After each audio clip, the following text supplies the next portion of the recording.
Hello, Pokebros. Welcome to the next episode of my version of the Pokemon anime. Last time, Ash caught Tangle and Poliwag and got a second gym badge. Ash and Brock also met Green, their new traveling companion. Now, without further ado, let's hop in. We pick up on Route 5 as our trio of trainers travel to Vermilion City. The group would decide to stop and eat. While Ash, Brock, and Green were eating lunch, a Spearow would swoop in, stealing Ash's sandwich. Ash would angrily stand up and would chase the bird down. After the Spearow stopped at a tree, Ash would call for Pikachu to use a Thunderbolt. The Spearow would dodge the attack, retaliating with a Drill Peck. Pikachu would be knocked back, but a second Thunderbolt would connect, knocking the Spearow out. Ash would then throw a Pokeball, capturing the Spearow, bringing his team to 5. Ash would then return to camp, showing off his new capture to Brock and Green. Green would reveal that she had captured a Spearow on the first day of her journey. Ash and Green would then butt heads, but Brock would break them up. Our trio would then continue the journey to Vermilion. While traveling along the road, our trio would come across a Charmander sitting on a rock. Ash would throw a Pokeball at the Charmander, but it wouldn't work, revealing that the Charmander belonged to another trainer. Ash would tell Pikachu to try and communicate with the Charmander, and he would do so. Pikachu would tell Ash that the Charmander was waiting there for his trainer. Ash would try to get the Charmander to follow, but it wouldn't listen. We would then pick up at a Pokemon Center down the road. Our trio would be eating dinner while their Pokemon got healed. Ash would look outside, seeing the pouring rain, and would say, "I hope that trainer got his Charmander. It could die out there in this weather." Green would say, "Yeah, apparently when a Charmander's tail flame goes out, it dies." At that moment, the trio would overhear a trainer talking about how he abandoned his weak Charmander on a rock just down the road. Ash would then jump into the trainer named Damien's face. Ash would yell, "Hey, that's terrible. That Charmander could die out there."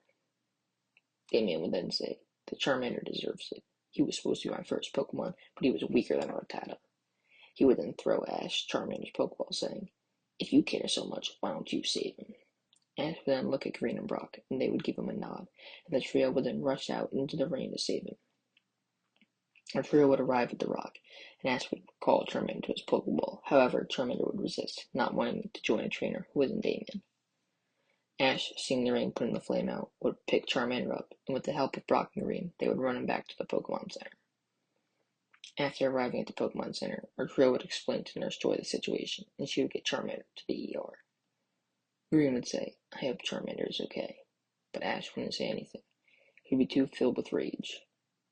Ash would sit by Charmander's bed all night, making sure he was okay. The next day, Charmander would wake early in the morning before anyone else. However, as he left, he would wake Ash. Ash would follow the Charmander, confronting him.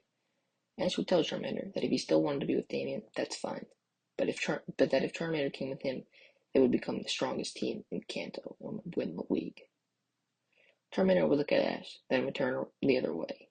Ash would start walking away, but then he would turn around and Charmander would come running into his arms. Ash would then return to the Pokemon Center, telling Brock and Green about how he added Charmander to his team. Our trio would then again begin traveling towards Vermilion. While traveling, our trio would come across a giant hole in the road. At the bottom of the hole would be a man named Bill. Brock would use Onyx to help Bill out. Bill would then thank the trio by giving them tickets to the SS Anne. The trio would gratefully accept the gift. However, after taking one more step, Ash and Brock would fall into a hole. Green would then see a group of Squirtles laughing. Green and Bill would then be blinded by multiple blasts of water.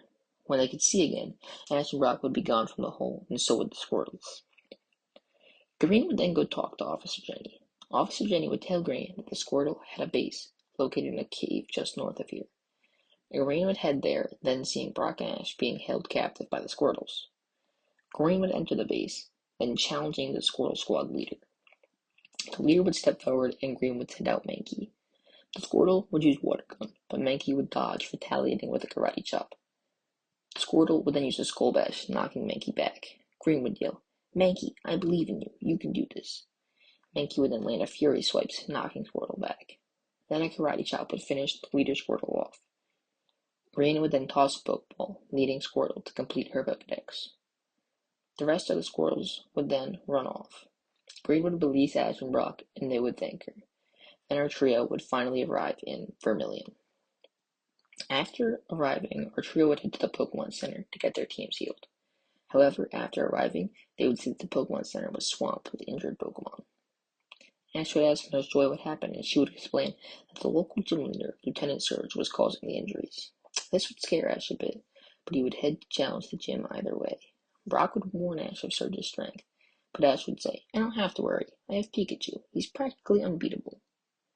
Ash would then enter the gym, while Brock and Green would head for the stands. Surge would tell Ash that the battle will be a 3-on-3. Surge would lead Voltorb, while Ash would lead Tangela. Tangela would start with a vine whip, but Voltorb would dodge, striking with a sonic boom. This would knock Tangela back. Tangela would then try Absorb, and it would connect, weakening Voltorb and healing Tangela.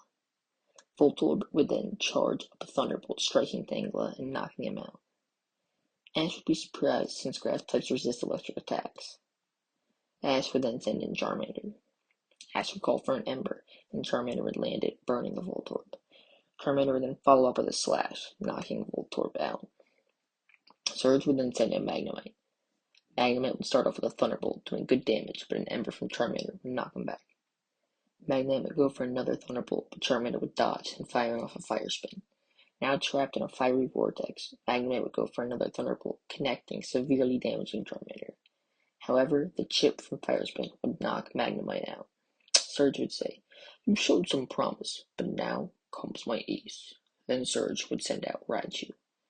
Raichu would use a Thunderbolt, and it would one-shot Charmander. Ash would then send out Pikachu. Surge would laugh, saying, "You really think you're gonna beat my Raichu with your puny Pikachu?" Ash would ignore him, calling for Pikachu to use a Thunderbolt. The attack would connect, but Raichu would be unfazed. Raichu would then retaliate with a Body Slam, knocking Pikachu down. But before Pikachu could get up, he would be hit with another Body Slam, knocking him out and putting him in critical condition. Ash would grab Pikachu and run to get Pikachu healed. Brock and Green would then follow Ash, making sure he's okay. After arriving at the Pokémon Center, they would find Ash sitting by Pikachu's bedside. Ash would feel terrible that he let Pikachu be injured like that. Nurse Joy would then offer Ash a Thunderstone, telling him that it can make Pikachu evolve. Ash would ask Pikachu what he wanted to do. After thinking for a moment, Pikachu would decline, telling Ash that he can beat Raichu without evolving. Ash would then talk with Brock, trying to figure out how they will win. Brock would then tell Ash that he should train with Pikachu to teach him Quick Attack. Ash and all his Pokemon would then train to help Pikachu master Quick Attack. The next day, Ash would storm back into the gym, demanding a rematch. Surge would accept, saying, "Sure, why not? I'll beat up you and your puny Pikachu again." However, this time the fight would be a one-on-one, Pikachu versus Raichu. The fight would begin, and Raichu would start with a Body Slam. Pikachu would dodge using Quick Attack. Then Pikachu would strike, knocking Raichu back. Raichu would then go for a Thunderbolt, but Pikachu would again dodge with a Quick Attack.